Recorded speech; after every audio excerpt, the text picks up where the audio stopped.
ఒకప్పుడు ప్రపంచంలో విద్యుత్ లేదు, రవాణా కోసం ఇంధనం లేదు, వ్యవసాయానికి సహాయపడే యంత్రాలు కూడా లేవు. ఇది నమ్మశక్యంగా అనిపించకపోవచ్చు, కానీ నిజంగానే అలాంటి కాలం ఉండేది. ఆ పరిస్థితిని పూర్తిగా మార్చిందేమిటో తెలుసా?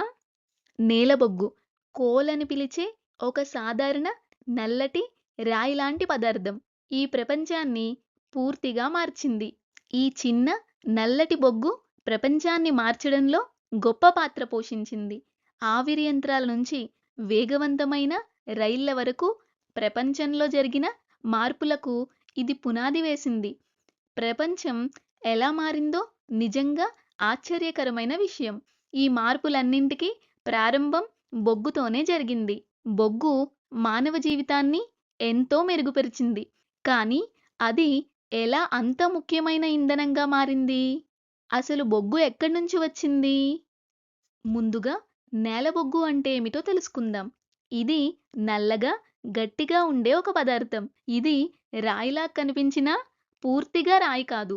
ఆసక్తికరమైన విషయం ఏమిటంటే ప్రజలు బొగ్గును చాలా సంవత్సరాలుగా ఉపయోగిస్తున్నారు. నిజానికి శతాబ్దాలుగా బొగ్గును ఉపయోగిస్తున్నారు. ఈ రోజుకి మనం చుట్టూ చూస్తే ముఖ్యంగా పెద్ద నగరాల్లో మరియు మన ఇళ్లల్లో ఉపయోగించే విద్యుత్లో చాలా భాగం బొగ్గు నుంచే ఉత్పత్తవుతుంది.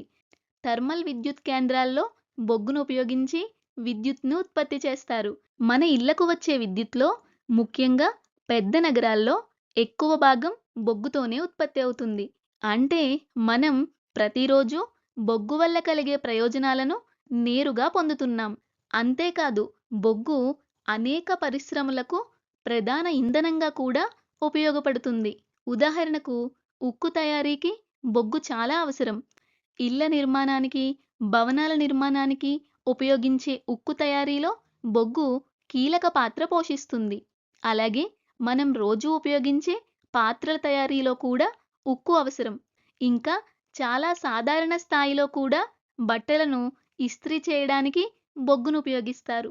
మీరెప్పుడైనా ఇస్త్రీ దుకాణానికి వెళ్ళుంటే ఇప్పటికీ చాలా చోట్ల విద్యుత్కు బదులుగా బొగ్గుతో పనిచేసే ఇస్త్రీ పెట్టెలను ఉపయోగించడం చూస్తారు. అంటే మన రోజువారీ జీవితం బొగ్గుతో నేరుగా అనుసంధానమై ఉంది. కానీ ఇప్పుడు ఒక ముఖ్యమైన ప్రశ్న. బొగ్గు అసలెక్కడి నుంచొస్తుంది? భూమిలో ఒక గుంత తవ్వగానే బొగ్గు కనిపించదు కదా! అయితే బొగ్గు వెనుక ఉన్న కథేమిటి? అది ఎలా ఏర్పడింది? నేలబొగ్గు అసలెక్కడి నుంచొచ్చింది? ఈ కథ సుమారు 30 కోట్ల సంవత్సరాల క్రితం ప్రారంభమైంది. ఆ కాలంలో భూమి దట్టమైన అడవులతో నిండి ఉండేది. ముఖ్యంగా తక్కువ ఎత్తులో ఉన్న ప్రాంతాల్లో పెద్ద పెద్ద అడవులు ఉండేవి. కాలక్రమేణా వరదలు వంటి ప్రకృతి విపత్తుల కారణంగా ఆ అడవులు మట్టి పొరల క్రింద పూడిపోయాయి. ఆ అడవులపై మరిన్ని మట్టి పొరలు పేరుకుపోయాయి. మట్టి పొరలు పెరుగుతూ ఉండడంతో పూడిపోయిన మొక్కలు చాలా ఎక్కువ ఒత్తిడికి గురయ్యాయి. ఇక్కడే ఒక ఆసక్తికరమైన విషయం జరిగింది. భూమి లోపల లోతుకు వెళ్ళే కొద్దీ ఉష్ణోగ్రత కూడా పెరిగింది. అలాగే ఒత్తిడి కూడా నిరంతరం పెరుగుతూ వచ్చింది. ఇది ఒక్క రాత్రిలో జరగలేదు. లక్షలాది సంవత్సరాల పాటు ఆ చనిపోయిన మొక్కలు అలాగే ఉండిపోయాయి.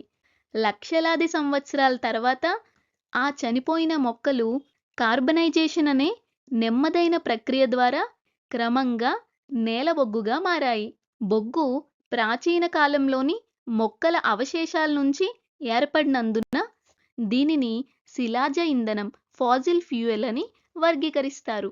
బొగ్గు కదా కేవలం దాన్ని కాల్చి ఇంధనం లేదా శక్తిని ఉత్పత్తి చేయడంతో ముగియదు. దీని గురించి ఇంకా చాలా తెలుసుకోవాలి.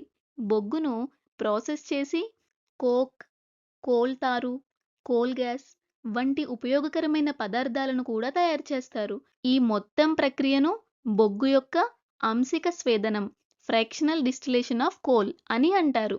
దీని వివరాలను మరో వీడియోలో తెలుసుకుందాం. ప్రస్తుతం ఈ ఉప ఉత్పత్తుల గురించి తెలుసుకుందాం. మొదటిగా కోక్. ఇది త్రాగడానికి ఉపయోగించే పానీయం కాదు.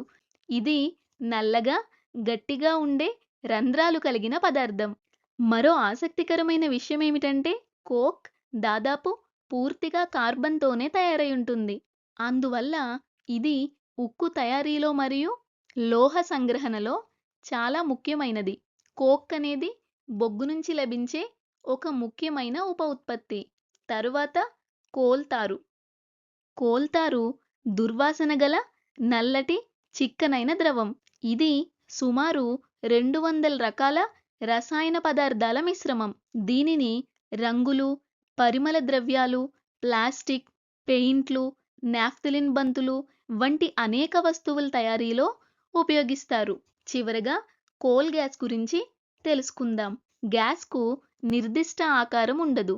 అది ఏ పాత్రలో ఉంచితే ఆ పాత్ర ఆకారాన్ని తీసుకుంటుంది. కోల్ గ్యాస్ కనిపించని వాయువు. కాబట్టి దాన్ని గ్యాస్ ట్యాంక్‌లో నిల్వ చేసినప్పుడే మనం గుర్తించగలం. కోల్ గ్యాస్ కూడా బొగ్గు నుంచి లభించే ఒక ఉప ఉత్పత్తి. దీనిని ప్రధానంగా బొగ్గు శుద్ధి కేంద్రాల సమీపంలోని కర్మాగారాలలో దీనిని ఇంధనంగా ఉపయోగిస్తారు. ఎందుకంటే గ్యాస్ ఉత్పత్తి అయిన వెంటనే పైప్‌లైన్ల ద్వారా సమీప పరిశ్రమలకు పంపించి వివిధ తయారీ ప్రక్రియల్లో ఉపయోగించడం చాలా సులభం. కాబట్టి బొగ్గు కేవలం కాల్చి ఇంధనంగా ఉపయోగించే పదార్థం మాత్రమే కాదు. దానిని ప్రాసెస్ చేయడం ద్వారా కోక్, కోల్తారు, కోల్ గ్యాస్ వంటి ఎన్నో ఉపయోగకరమైన ఉప ఉత్పత్తులు కూడా లభిస్తాయి. అందువల్ల బొగ్గు నుంచి కోక్, కోల్తారు, కోల్ గ్యాస్ వంటి ముఖ్యమైన పదార్థాలు తయారవుతాయి.